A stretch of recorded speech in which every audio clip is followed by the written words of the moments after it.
नाज़िन कडियारो में सिंध के नामियारे अदीब, लेखक, दानिश्वर ऐं कहाणीकार, नावल निगार गुलाम रब्बानी आगरो की 11वीं वरसी मल्हाई वई। उन हवाले सां ॾिसूं था मुमताज़ मल्हा जी ही रिपोर्ट। नाज़रीन, सिंध के नामियारे अदीब ऐं दानिश्वर लेखक मोहतरम साईं रब्बानी आगरो की अॼु 11वीं वरसी मल्हाई पई वञे कंडियारो के टाउन हॉल में। उन हवाले सां हिते मौजूद जेके अदीब दानिश्वर ऐं लेखक आहिनि, अचो त उन सां ॻाल्हि ॿोल कयूं त हुननि जो वधीक उन्हनि जे मुतालिक़ छा चवणु आहे। रब्बानी साहब न फ़क़त सिंधी ज़ुबान जो अदीब हो, पर पाकिस्तान जा जेकी ॿियूं ज़ुबानूं आहिनि उन्हनि ते बि हुनजो बूर हो।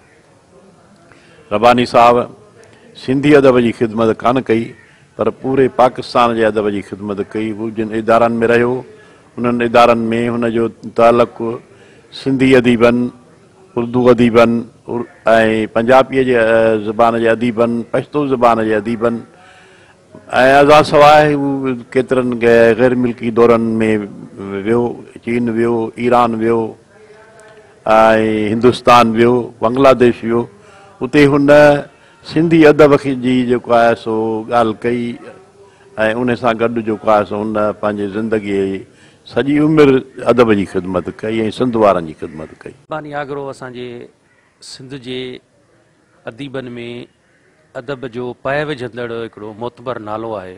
अफ़साने में हिकिड़ी हक़ीक़त जो रंग भरींदड़ अदीब चई सघिजे थो ऐं हुन जे अफ़साननि में इंतिहा क़िस्म जी हिकिड़ी फ़लसफ़ाना गुफ़्तगू आहे जो आम माण्हू पढ़ंदे ईअं लिंग कांडारजी वञनि। संदसि हिकिड़ो जेको किरदारु शीदो धाड़ेल जो किरदारु आहे या आबे हयात जो को किस्सो हुन पंहिंजी कहाणियुनि में ॾिनो आहे, त मां सम्झां थो इहे लाज़वाल हिकिड़ा अफ़साना आहिनि जेके सिंधी अदब खे इंतिहाई शानाइतो ऐं मानाइतो कनि था।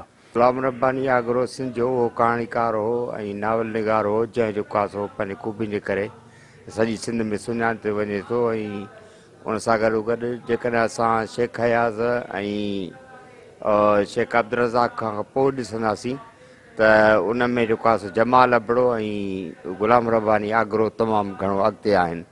उन जी शीदू धाड़ियल कहाणी हुजे या जेका ॿिया नावल हुजनि, हिन भरपूर निभायो। गुलाम रब्बानी आगरे जो तालुक़ु कंडियारे शहर सां हुयो, पर हुनजी जेका शोहरत आहे उहा आलमी ऐं सॼी दुनिया में मशहूरु आहे। पाण सुठा कहाणीकार, सुठा मुतरजम ऐं बहितरीन नसर नवीस आहिनि। अॼोकी हिन वरसी में असां कंडियारे अदबी संगत जे तरफ़ां दोस्तनि खे इन लाइ गॾु कयो आहे त जीअं साईं जे फ़न ऐं फ़क़्र ते रोशनी विझी सघूं। गुलाम नबी आगरे जी 11वीं वरसी मल्हाई थी वञे पई ऐं उन में वधि में वधि दोस्त शरीक थिया आहिनि ऐं अदब दोस्त जेके हींअर हिते पहुतल आहिनि उहे पंहिंजे कहाणी, पंहिंजे लिखड़ियुनि गुलाम नबी आगरे ते जेको कुझु ॻाल्हाईंदा ऐं उहो सभिनी लाइ हिकिड़ो सबक़ु हूंदो। गुलाम रब्बानी आगरो तमामु हिकिड़ो वॾो माण्हू हुयो। वॾो माण्हू इन हवाले सां त हुन जेको कमु कयो उहो क़ौम जी जागरता जे हवाले सां सिंधी ॿोलीअ खे बचाइण जो सिलसिलो जेको रहियो या वन यूनिट में अदीबनि जो जेको किरदारु रहियो, त उन में असांजो गुलाम रब्बानी आगरो तमामु निमारायो। रब्बानी साहब सिंधी अदब जो हिकिड़ो अदब जी दुनिया जो उहो तारो आहे जंहिंजी ख़िदमत खे कॾहिं बि वक़्त जा वाचूड़ा मिटाए नथा सघनि।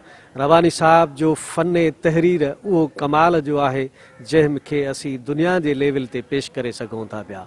ख़ासि तौर ते संदन तहरीर मंझां जहिड़ा गुल गुलाब जा वाक़ई उहे गुल आहिनि जंहिंजी ख़ुशबू अॼु ताईं आहे। पाण पंहिंजे लिखड़ियुनि में जहिड़े नमूने सां ॿोलीअ जो बहितरीनु इस्तेमालु कयो अथसि, जहिड़े नमूने सां पहाका चवणियूं खणी आयो आहे, जहिड़े नमूने सां फ़िक्री समाजी मसइला खणी आयो आहे, सचपच त उन सभिनी शयुनि खे जॾहिं मिलाइजे थो ऐं परख थी कजे त संदन लिखड़ियूं उहे हिकिड़ियूं माया नाज़ लिखड़ियूं आहिनि ऐं बैनुल अक़वामी सतह जूं लिखड़ियूं आहिनि।